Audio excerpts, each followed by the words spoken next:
আরে দিদি, বলবেন না, ফুচকাটা কি বাজে খেতে, আলুগুলো কেমন গন্ধ, একদম ভালো না। মনে হয় কি কখন মেঘা রাখছে, জলের মধ্যে কিরম একটা গন্ধ আসতেছে। ইস বাবা, এত টাকা দিয়ে বিয়া করতেছে আর একটা ভালো ফুচকালাও রাখতে পারে নাই, কি বলবো। আরে কফিটাও খায়া দেখছি, কফিটা একদম পানসা, একটুও ভালো লাগে না। এই দিদি দিদি, চলেন চলেন, ওই যে ওইখানে পকোড়া দিতেছে, খাই আসি চলেন। আরে বাপ রে, ইস এগুলো, এগুলো কি পকোড়া? চিকেনটা কেমন ছোট ছোট না? আর একটু বড় চিকেন করলে কি হইতো? পকোড়ার কোনো না, একটু বড় বড় পিস করতে পারতো না?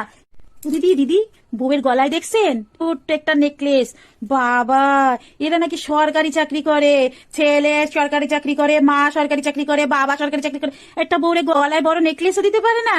মা, জানেন আমার ছেলের বিয়াতে আমি এত বড় একটা নেকলেস দিছি আমার বউরে, আর কি ছোট্ট একটা নেকলেস দিছে, একেবারে 5 লাখ টাকার নেকলেস দিছি জানেন। আর এ তো দেখি মনে হয় 50,000 টাকাও দাম না, হাফ ভরির নেকলেস। এ বাবা রে বাবা, ছ্যা, এরা আবার নাকি সরকারি চাকরি করে। বউয়ের গলায় একটা নেকলেসও দিতে পারে নাই, আবার বলে আমার বাড়ির জামাই এত বড় লোক।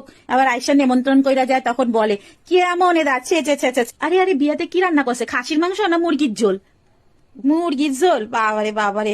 আরে আমি ভাবছিলাম খাসির ঝোল করবে, কতদিন হয়েছে খাসির মাংস খাই না, ভাবছি একটু বিয়াতে যায় পেট পুইরা খামু, সরকারি চাকরিওয়ালা ঘরের ছেলে খাসির মাংস করে নাই। হায় রে হায়, 100 টাকার কাঁচের বাটি নিয়ে এসেছি, ভাবছি বাড়ির সবাই মিল্লা পেট পুইরা খাসির মাংস খাবো। আরে আমি তো একটা ব্যাগও নিয়ে এসেছিলাম, ভাবছি ওর মধ্যে 2 পিস বইরা সকালবেলা খাইতে পারবো, কিন্তু এ তো খাসির মাংসই করে নাই, করছে খালি মুরগির ঝোল। ওই তো আমরা প্রত্যেক সপ্তাহে সপ্তাহে খাই।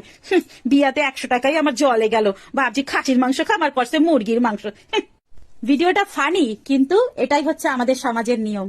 নিজের কি হয়েছে সেটা না, নিজের কি আছে সেটা না, লোকে কি করলো, লোকে কি হলো, সেটা হচ্ছে আমাদের সবসময় ধারণা। ও কেন এটা করলো না, ও কেন এটা করলো না, নিন্দা মন্দ করা, এটাই হচ্ছে মানুষের ধর্ম। আর এটাই আমরা করে থাকি, শুধু আমি না, এরকম সবাই করে থাকে। হয়তো 100 জনের মধ্যে 5 জন থাকে যারা লোকেদের ভালো বলে।